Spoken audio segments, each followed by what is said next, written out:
ഒരു Reverend sister. ആ സിസ്റ്ററിന് cancer രോഗം.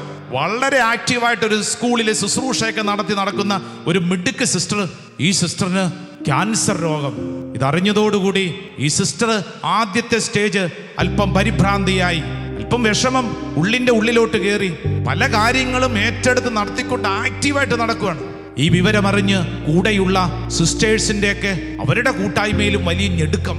ഞങ്ങളുടെ പ്രിയപ്പെട്ട സിസ്റ്ററിന്. ഞാൻ ഈ സഹോദരിയോട് ഫോൺ വിളിച്ച് സംസാരിച്ചപ്പോൾ എൻ്റെ ഉള്ളിൽ വലിയൊരു ഭാരം. എന്താ പറയണ്ടേ? കാരണം ഈ രോഗം വന്നപ്പോൾ വലിയ ഭാരമാണ്. എന്താ പറയേണ്ടെന്നൊരു പിടുത്തമില്ല.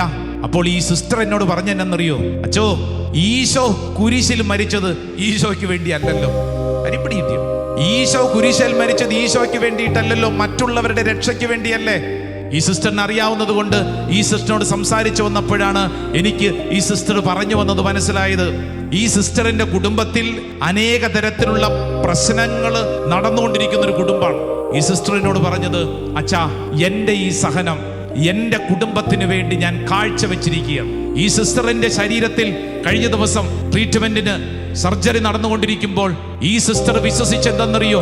എൻ്റെ ശരീരത്തിൽ ഈ സർജറി നടക്കുമ്പോൾ, ഈ വേദന ഞാൻ ഏറ്റുവാങ്ങുമ്പോൾ, ഈ ഞെരുക്കം എൻ്റെ ശരീരത്തിൽ ഞാൻ അനുഭവിക്കുമ്പോൾ, അങ്ങ് ദൂരെ എൻ്റെ വീട്ടിൽ നടത്തപ്പെടുന്ന അനേക മേഖലകളിൽ ഒരു അനുഗ്രഹമാണ്. എൻ്റെ വീട്ടിൽ കർത്താവ് അത്ഭുതകരമായിട്ട് പ്രവർത്തിക്കുന്നു. കാരണം ഈശോയുടെ സഹനത്തോട് ഞാനും പങ്കുചേരുന്നു. ഈശോ അനുഭവിച്ച സഹനം ഈശോയ്ക്ക് വേണ്ടിയല്ലല്ലോ, മറ്റുള്ളവർക്ക് വേണ്ടിയല്ലേന്ന്.